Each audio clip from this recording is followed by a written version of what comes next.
എന്താണ് ഈ ഒരു തെരഞ്ഞെടുപ്പ് ചിത്രത്തിൽ PV അൻവറിന്റെ പേര് പറയാത്തത്? അവൻ അദ്ദേഹം അങ്ങനെ തന്നെ പറയാലോ. അദ്ദേഹം അയ്യോ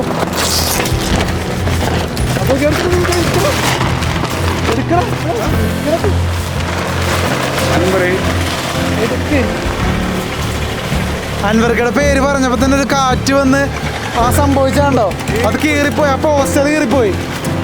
ഇതെന്താ സംഭവം? നമ്മളൊരിക്കലും പ്രതീക്ഷിച്ചില്ല ഇതല്ലേ. അൻവർക്കയുടെ പേരെന്തുകൊണ്ട് പറഞ്ഞില്ല എന്ന് ഞാൻ ചോദിച്ചപ്പോൾ തന്നെ ദേ ആ പോസ്റ്റർ ഒരു കാറ്റ് വന്ന്, ശക്തമായ കാറ്റ് വന്നിട്ട് ആ പോസ്റ്റർ കീറിപ്പോയി. ഇതെന്താ അവസ്ഥയാണിത്? ഇത് അവസ്ഥ എന്ന് വെച്ചാൽ മുകളിലൊരുത്തരുണ്ട്, അയാൾ തീരുമാനിക്കുന്ന കാര്യങ്ങളൊക്കെ. ഇപ്പം നിങ്ങൾ കണ്ടോ, 23-ാം തീയതി ഇവിടെ ഒരു ചരിത്രം ഉണ്ടാകാൻ പോവാ. കാരണം എക്കാലവും പാവപ്പെട്ട ആൾക്കാരെ തൻ്റെ ചൊൽപ്പടി നിർത്തി അങ്ങനെ പോകാമെന്ന് വ്യാമോഹിച്ച രണ്ട് മുന്നണിക്കും ചുട്ട മറുപടി കൊടുത്തുകൊണ്ട് വമ്പിച്ച ഒരു ജനപിന്തുണയോടുകൂടി BB അൻവർ, കാരണം BB അൻവർ ജയിക്കുക എന്ന് പറയുന്നത് ഈ പുനലൂരിലെ ജനങ്ങളുടെ ഇപ്പോഴത്തെ ഏറ്റവും വലിയ ആഗ്രഹമാണ്. ആ ആഗ്രഹങ്ങൾ സാധിക്കും, അതിൽ ഒരു സംശയം വേണ്ട. എങ്ങനെയുണ്ട് ഇപ്പോൾ തെരഞ്ഞെടുപ്പ് ചൂട്? എങ്ങനെയുണ്ട്? അടുത്തുകൊണ്ടിരിക്കുകയാണ് തെരഞ്ഞെടുപ്പ്, എങ്ങനെയുണ്ട് ചൂട്? നല്ല ചൂടാ. കാരണം എന്ന് വെച്ചാൽ രണ്ട് പാർട്ടിക്കാരും പൊരുതിയും കൊണ്ടിരിക്കുകയാണ്. BJPക്കുള്ള സാധനം നമ്മൾ കരുതുന്നില്ല, എന്നാലും BJPയും കുറച്ച് വോട്ട് പിടിക്കും, സ്വരാജും കുറച്ച് വോട്ട് പിടിക്കും. പക്ഷെ ഇവിടെ കഴിച്ചിലാവുന്നത് ആരുടെ ഷോക്കത്താണ്. കഴിച്ചിലാണ്. എന്താണ് ഈ ഒരു തെരഞ്ഞെടുപ്പ് ചിത്രത്തിൽ PV അൻവറിന്റെ പേര് പറയാത്തത്? അവൻ അദ്ദേഹം അങ്ങനെ തന്നെ പറയാലോ. അദ്ദേഹം അയ്യോ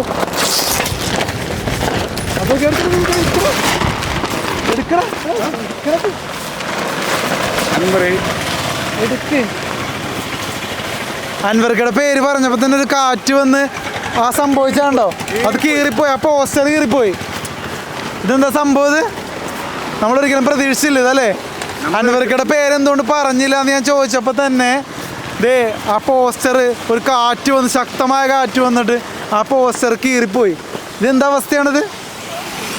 ഇത് അവസ്ഥ എന്ന് വെച്ചാൽ മുകളിലൊരുത്തരുണ്ട്, അയാൾ തീരുമാനിക്കുന്ന കാര്യങ്ങളൊക്കെ. കാരണം അയാൾ അത്രയും നാരെ കളി നിലമ്പൂർ മുനിസിപ്പാലിറ്റിയിൽ കളിച്ചു പോയി. നല്ലൊരു സഖാവാണ് ഞങ്ങൾ കണക്കൂട്ടിയിരുന്നത്. എപ്പോഴും വിളിച്ചാൽ വിളിപ്പുറത്തുണ്ടെന്നുള്ള ഒരു കണക്കുകളുണ്ട്. പക്ഷേ ഞങ്ങൾക്ക് ഇന്ന് ആത്മാർത്ഥമായിട്ട് സ്നേഹിക്കാനുള്ളത് ഞങ്ങൾ ആരുടെ ഷൗക്കത്താണ്. അപ്പോൾ അൻവർക്കിനെ ഒരുപാട് സ്നേഹിച്ചിരുന്ന ആൾക്കാരാണല്ലേ ഇപ്പം ഇങ്ങനെ ഒരു തള്ളിപ്പറയുന്ന ലെവലിലേക്ക് എത്തിയത്? തള്ളിപ്പറയുന്ന മൂപ്പര് ഉണ്ടാക്കിയ ലെവലാണത്. അതെന്താ അദ്ദേഹം ചെയ്തു എന്നാണ് നിങ്ങൾ ഇപ്പോഴും വിശ്വസിക്കുന്നത്? എന്താണ് അദ്ദേഹം എന്ത് ചെയ്തു എന്നാ പറയുന്നത്? അയാളെ ഞങ്ങൾക്ക് വിളിച്ച കിട്ടുന്നില്ല. ജനങ്ങളെ പ്രശ്നങ്ങൾ എന്താണെന്ന് മനസ്സിലാക്കണം. ജനങ്ങളെ പ്രശ്നങ്ങൾ എന്താണ്, ജനങ്ങൾ എന്താണ് എന്ന് മനസ്സിലാക്കാൻ കഴിയണം. ജനങ്ങൾ നമ്മളിവരൊക്കെ വോട്ട് ചെയ്ത് ജയിപ്പിച്ചു കൊടുക്കുന്നതിനാ നമ്മളെ സംരക്ഷിക്കാനാണ്. അതെ ആണോ? അതെ. നമ്മളെ എപ്പോഴെങ്കിലും ചെന്നൊരു കാര്യം പറയുമ്പോൾ, നമ്മൾ വേണ്ടപ്പെട്ടൊരു കാര്യം എന്ന് പറയുമ്പോൾ നമ്മളെ സഹായിക്കാനുള്ളത് നേതാക്കന്മാരാണ്. ഇയാളെ കണി കാണുന്നില്ല, ഇയാൾ പാരീസ് ലണ്ടന് കറങ്ങിക്കൊണ്ടിടക്കാണ്.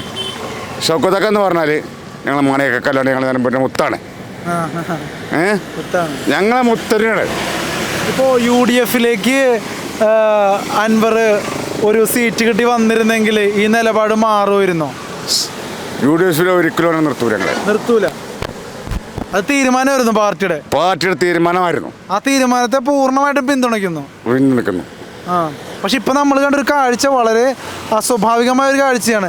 ഞാൻ ചോദിച്ചു എന്തുകൊണ്ടാണ് ആര്യടൻ ഷൗക്കത്തിനെയും അതുപോലെ തന്നെ സ്വരാജിനെയും പറയുമ്പോൾ അൻവറിനെ പറയാത്തെന്നുള്ള ചോദ്യത്തിന് ഉത്തരം പറയുന്ന ആ ഒരു സമയത്തിന് മുമ്പേ തന്നെ ഒരു ശക്തമായ കാറ്റ് വന്നിട്ട് അൻവറിന്റെ പോസ്റ്റർ കീറിപ്പോയി. ഒരിക്കലും ചീന്തിയതല്ല, നമുക്ക് കാണാതെ ഇത് മേലൊരുത്തരുണ്ട്, അവൻ തീരുമാനിക്കും. അപ്പൊ ഇതുപോലെ തന്നെ നിലമ്പൂരിൽ നിന്ന് അൻവർ ചീന്തി പോകുന്നാണ് പറയണത്? ഞാൻ ചീന്തി പോകുന്ന തന്നെ പറയണത് ആണ്. വൻപിച്ച ഭൂരിപക്ഷത്തോടുകൂടി ആര്യാടൻ ഷൗക്കത്ത് ജയിക്കും. വമ്പിച്ച ഭൂരിപക്ഷത്തോട് ജയിക്കും. 2087 വോട്ട് അവിടെ ഉള്ളത്. അതിൽ മുക്കാ ഭാഗം കിട്ടും. മുക്കാ ഭാഗം ആര്യാടൻ ഷൗക്കത്ത് പിടിക്കും. അപ്പോൾ എന്തായാലും സ്വരാജിന്റെ ഒരു കടന്നുവരവ് ഇവിടെ ഏതെങ്കിലും രീതിയിൽ മാറ്റം വരുമോ? സ്വരാജിന് വോട്ടുകൾ സ്വരാജ് പിടിക്കും. നമ്മൾ നല്ലൊരു വ്യക്തിയാണ്, നല്ല നേതാവാണ്, നമ്മൾ അംഗീകരിക്കും. പക്ഷേ ഈ ഒരു മണ്ണിന് അദ്ദേഹം ചേരുന്നില്ല അല്ലേ? ഈ മണ്ണിനോട് ചേരാൻ പറ്റില്ല. കാരണം എന്താ വെച്ചാൽ, കാരണം അവൻ ഇത്രയും കാലം നമ്മളിവിടെ കണ്ടില്ല സ്വരാജിൻ്റെ നിലമ്പൂരാണ് എന്നുള്ളത് നമ്മളിപ്പോൾ അറിയണത്. ഇവിടെ നിലമ്പൂർ ഷൗക്കത്ത്, ആര്യയുടെ ഷൗക്കത്ത് എന്ന് പറഞ്ഞാൽ നിലമ്പൂർ മുനിസിപ്പാലിറ്റിയിലാണ്. നമുക്കെപ്പോൾ ചെന്നാലും ആ രണ്ട് വാരും തുറന്നു കിടക്കണേ. എനിക്ക് എപ്പോൾ ചെന്ന് എൻ്റെ പ്രശ്നങ്ങൾ പറഞ്ഞാലും അത് പരിഹരിക്കാനുള്ളൊരു കഴിവ് ഷൗക്കത്തൊക്കെ ഉണ്ട്. കാരണം നമ്മളൊക്കെ, എൻ്റെ അറിവ് എന്നെ, ഞാൻ നിലമ്പൂർ മുനിസിപ്പാലിറ്റിയിലുള്ള ആളാണ്. കാരണം നമുക്ക് എന്ത് പ്രശ്നങ്ങളുണ്ടെങ്കിലും ഷൗക്കത്തക്കോട് ചെന്ന് പറഞ്ഞാൽ അത് അപ്പോൾ വിളിച്ച് എന്ത് പ്രശ്നമാണെങ്കിലും, ഇനി മുനിസിപ്പാലിറ്റിയുടെ കാര്യമാണെങ്കിലും പഞ്ചായത്തിലെ കാര്യമാണെങ്കിലും ഒരു പേപ്പർ ശരിയാക്കണമല്ലോ, അതപ്പോൾ വിളിച്ചെങ്ങാണ്ട് കാര്യങ്ങൾ ശരി. ഇവരൊക്കെ എവിടെ ചെന്ന് തപ്പും നമ്മൾ. അതുപോലെ തന്നെ ഷൗക്കത്ത് പറഞ്ഞൊരു കാര്യം, അദ്ദേഹം ഇവിടെ തന്നെയുള്ള ആളാണ്, എനിക്കറിയാത്ത സ്ഥലമല്ലത്, എൻ്റെ നാടാണത്, എൻ്റെ നാട്ടിലെ ജനങ്ങൾക്ക് എന്നെ അറിയാമെന്ന് ഉള്ള അത്ര ഒരു ആത്മവിശ്വാസം അദ്ദേഹത്തിനുണ്ട്. അത് നിങ്ങളിലുള്ളൊരു വിശ്വാസമാണല്ലേ? നമ്മളുള്ള വിശ്വാസം അറിയോ, ഞങ്ങൾ ജന്മനാട്, നമ്മൾ ജന്മനാട്ടിലുള്ളത് ഷൗക്കത്തക്കാനോട് ഞങ്ങൾക്ക് പറയാനല്ല. ആത്മാർത്ഥമായിട്ട് പ്രവർത്തിക്കുന്ന ആളാണ്. മനസ്സ് കൂട്ടി പറയാം, ഷൗക്കത്ത് വൻപുരുഷത്തിലൂടെ ജയിക്കണം അല്ലേ? ജയിക്കണം, തീർച്ചയായിട്ടും തീർച്ചയായിട്ടും. താങ്ക് യു ഏട്ടാ. നിലമ്പൂരിലെ യഥാർത്ഥ ചിത്രം എന്താണെന്ന് ചോദിച്ചാൽ, ഇവിടെ സ്വരാജും മറ്റേ നമ്മുടെ ഷൗക്കത്തും LDF UDF മുന്നണി മത്സരിക്കുന്നുണ്ട്.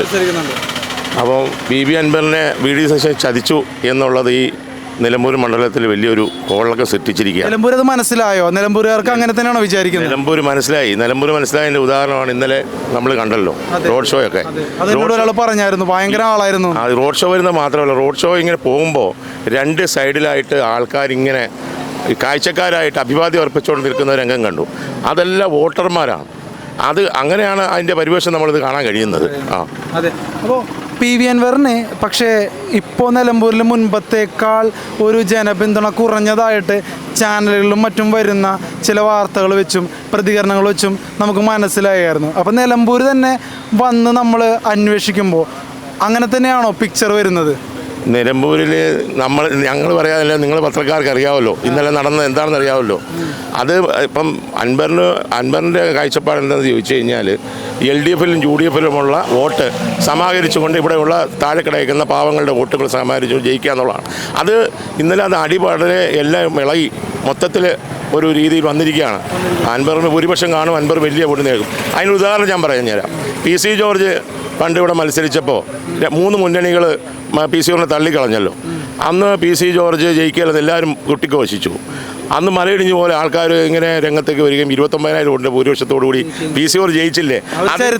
അതൊരു ചരിത്രം. അതിൻ്റെ ഒരു തനിയാവർത്തമാണ് ഇപ്പോൾ ഇവിടെ നടക്കാൻ പോകുന്നത്. ഇപ്പം ഞാൻ പറയുന്നത് എന്താണ്, 2 ദിവസത്തേക്ക് കാണാൻ പോവുക. പിന്നെ മറ്റൊരു ഗുരുതരമായ ആരോപണം ഇപ്പോൾ ഇവിടുന്ന് കേട്ടായിരുന്നു. ഒരാൾ പറഞ്ഞായിരുന്നു, ഇന്നലെ ആളുകളുണ്ടെന്ന് അവർ സമ്മതിക്കുമ്പോൾ തന്നെ ആ ആളുകളെ തിരുവല്ലയിൽ നിന്നും മറ്റും ഇറക്കിയതാണെന്നുള്ളൊരു ആരോപണം ഇവിടെ ചിലർ ഉയർത്തിക്കൊണ്ട് നടക്കുന്നുണ്ട്. അവരോടുള്ള മറുപടി എന്താ? അതെന്താണെന്ന് ചോദിച്ചാൽ, ഇന്നലെ കോൺഗ്രസിൻ്റെ ഓഫീസിലും അവിടെ കണ്ടല്ലോ, ഈ കേരള സംസ്ഥാനത്തിലുള്ള കതർ മൊത്തം മുക്കി ഇങ്ങോട്ട് വന്നിട്ടുണ്ട്. അവർ തന്നെ 5000 പേരുണ്ടായിരുന്നു അവിടെ. ഞാനും ഞങ്ങളൊക്കെ നോക്കിയിട്ട് നിലമ്പൂരിലുള്ള ഒരു മനുഷ്യനെ ഞങ്ങൾക്ക് കാണാൻ പറ്റിയില്ല. ഇവിടെയുള്ള പാവപ്പെട്ട പിടിവണ്ടിക്കാർ, ഇവിടെയുള്ള പിന്നെ ചായക്കട നടത്തുന്നവർ, അതുപോലെ ഓട്ടോറിക്ഷ തൊഴിലാളികൾ, ചുമട്ട് തൊഴിലാളികൾ, അങ്ങനെയുള്ള പാവപ്പെട്ട ആൾക്കാരാണ് ഇവിടെ രംഗത്ത് ഇറങ്ങിയിരിക്കുന്നത്. അതിന് മറക്കാനെത്താൻ ഇന്നലെ മുഖ്യമന്ത്രിയും നമ്മുടെ പ്രിയകാന്തിയും ഇവിടെ പങ്കെടുത്തിട്ട് അതിനുള്ള ഓളം കാണാൻ പറ്റിയിട്ടില്ല. അവരൊക്കെ നെഞ്ചടി. ഇപ്പോൾ സതീശൻ ഉറങ്ങത്തില്ല എന്നുള്ളതാണ് ഞങ്ങളുടെയൊക്കെ അഭിപ്രായം. പിന്നെ ഞങ്ങൾ അങ്ങനെ തീർത്ഥമായിട്ടൊന്നും പറയുന്നില്ല, പക്ഷേ വലിയ ഭൂരിപക്ഷത്തിൽ അൻവർ ജയിക്കും. അപ്പം ഇവിടെ തന്നെ ഈ പറയുന്ന പോലെ ഇപ്പോൾ നിങ്ങൾ ഒരുപാട് ആളുകളുണ്ടായിരുന്നു പറയുന്ന ജാഥയൊക്കെ അത് അൻവർ പുറത്തുനിന്ന് ആളിറക്കിയാണ്, അൻവറിന് കുറേ പൈസ ഉണ്ടല്ലോ എന്നൊക്കെ പറഞ്ഞ് ഇപ്പോൾ ഞങ്ങൾ ഇവിടെ വന്നപ്പോൾ തന്നെ ഒരാളിരുന്ന് പറയുന്നുണ്ടായിരുന്നു. അപ്പോൾ ഇത്തരത്തിലുള്ള പ്രചരണങ്ങൾ ആരാണ് അഴിച്ചുവിടുന്നത്? യൂട്യൂബ് ചാനൽ വഴി, അതായത് നമുക്ക് മറ്റേ ഗൂഗിൾ പേ വഴി എനിക്ക് പൈസ തരണം. കാര്യം എനിക്ക് സ്വത്തും മുതലുണ്ട്. എൻ്റെ എല്ലാ സ്വത്തുക്കളെയും ഇവർ അറ്റാച്ച് ചെയ്ത് വെച്ചിരിക്കുകയാണ്. അതുകൊണ്ട് എൻ്റെ പണമില്ലെന്ന് പറഞ്ഞ VV അൻവർ ഗൂഗിൾ പേ വഴി വരെ പൈസ സമാഹരിച്ചുകൊണ്ടാണ് നിൽക്കുന്നത്. അപ്പോൾ അങ്ങനെയുള്ള VV അൻവറിനെ പുറത്തുനിന്ന് ആരെ കൊണ്ടുവരാനാ? ഇവിടെ കുറച്ച് പേര് അത് പറഞ്ഞു നടക്കുന്നുണ്ട്, നമ്മളോട് വരാൻ പറഞ്ഞു. ശത്രുക്കൾ എക്കാലവും ശത്രുക്കൾ ഇങ്ങനെ പറഞ്ഞുകൊണ്ടേയിരിക്കും. അത് അവരുടെ സ്വഭാവമാണ്, അത് പറഞ്ഞുകൊണ്ടേയിരിക്കും. ഇപ്പം നിങ്ങൾ കണ്ടോ, 23-ാം തീയതി ഇവിടെ ഒരു ചരിത്രം ഉണ്ടാകാൻ പോവാ. കാരണം എക്കാലവും പാവപ്പെട്ട ആൾക്കാരെ തൻ്റെ ചൊൽപ്പടി നിർത്തി അങ്ങനെ പോകാമെന്ന് വ്യാമോഹിച്ച രണ്ട് മുന്നണിക്കും ചുട്ട മറുപടി കൊടുത്തുകൊണ്ട് വമ്പിച്ച ഒരു ജനപിന്തുണയോടുകൂടി VV അൻവർ. കാരണം VV അൻവർ ജയിക്കുക എന്ന് പറയുന്നത് ഈ പുനലൂരിലെ ജനങ്ങളുടെ ഇപ്പോഴത്തെ ഏറ്റവും വലിയ ആഗ്രഹമാണ്. ആ ആഗ്രഹങ്ങൾ സാധിക്കും, അതിൽ ഒരു സംശയം വേണ്ട.